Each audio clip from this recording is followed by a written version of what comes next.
Et Aboubacar, il est non pas uniquement victime d'un terroriste, il est victime de tout le poids du racisme d'État. Il est victime de toute l'islamophobie qui s'exprime de Macron, en passant par Darmanin ou encore Retailleau aujourd'hui. Il va falloir se mobiliser comme on s'était mobilisé durant cette grande marche contre l'islamophobie. On était des dizaines de milliers. Qu'on arrête d'accepter de se faire piétiner sur les plateaux télé, de se faire piétiner par ce gouvernement-là. Et la seule chose qu'ils connaissent, les amis, c'est la mobilisation, c'est le rapport de force. Donc relevez la tête. Je viens pas pour moi. Je viens pas pour moi aujourd'hui. Ni pour parler du procès. Je vous remercie en tout cas pour les soutiens que vous m'apportez au quotidien. Si je suis là, c'est pour le frère Aboubacar et pour toutes et tous.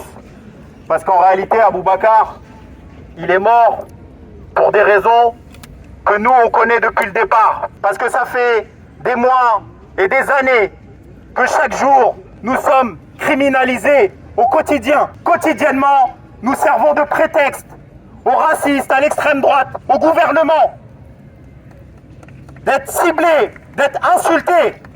Ils n'ont rien à foutre d'Aboubacar. Ça ne veut rien dire dans ce pays. Ça ne veut rien dire dans ce pays lorsqu'un musulman ou une musulmane est agressée, attaquée, et encore pire lorsqu'elle est tuée. Lorsque les mosquées sont incendiées, personne ne se déplace. Aucun journaliste n'a envie de couvrir ce que vivent les musulmanes et les musulmans au quotidien. Des milliers, malheureusement, d'entre nous, de membres de la communauté musulmane, qui sont asphyxiés par la situation. Combien d'entre nous, combien de frères, de sœurs, de neveux, de nièces quittent la France parce qu'ils nous disent c'est irrespirable, il n'y a pas d'avenir pour nous ici. C'est ça ce que veut le gouvernement et l'extrême droite. Chasser les musulmanes et les musulmans de ce pays-là. Et Aboubacar, il est non pas uniquement victime d'un terroriste, d'un islamophobe, il est victime de tout le poids du racisme d'État. Il est victime de toute l'islamophobie qui s'exprime de Macron, en passant par Darmanin ou encore Retailleau aujourd'hui. Comme l'a dit le frère, on est nombreux et nombreux depuis des mois à vivre la répression pour un soutien élémentaire au peuple palestinien. Nous sommes criminalisés juste pour dire ce n'est pas normal d'assassiner, d'incendier des domiciles, de bombarder des gens. Et nous sommes criminalisés pour ça. Nos frères et nos sœurs, algériennes et algériens, vous avez suivi pendant des mois, ils étaient en boucle dans tous les plateaux télé.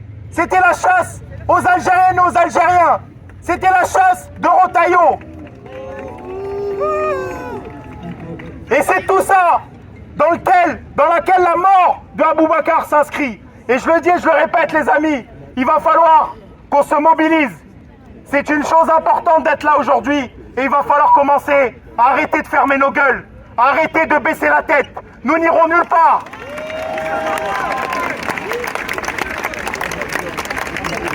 Nous n'irons nulle part.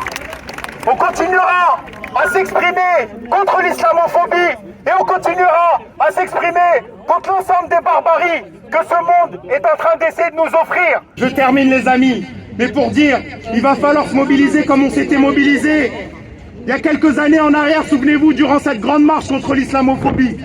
On s'était mobilisés, on était des dizaines de milliers. Il va falloir que la peur, elle change de camp. Il va falloir qu'on accepte, qu'on arrête d'accepter de se faire piétiner quotidiennement sur les plateaux télé, de se faire piétiner par ce gouvernement-là. Et la seule chose qu'ils connaissent, les amis, c'est la mobilisation, c'est le rapport de force. Donc relevez la tête.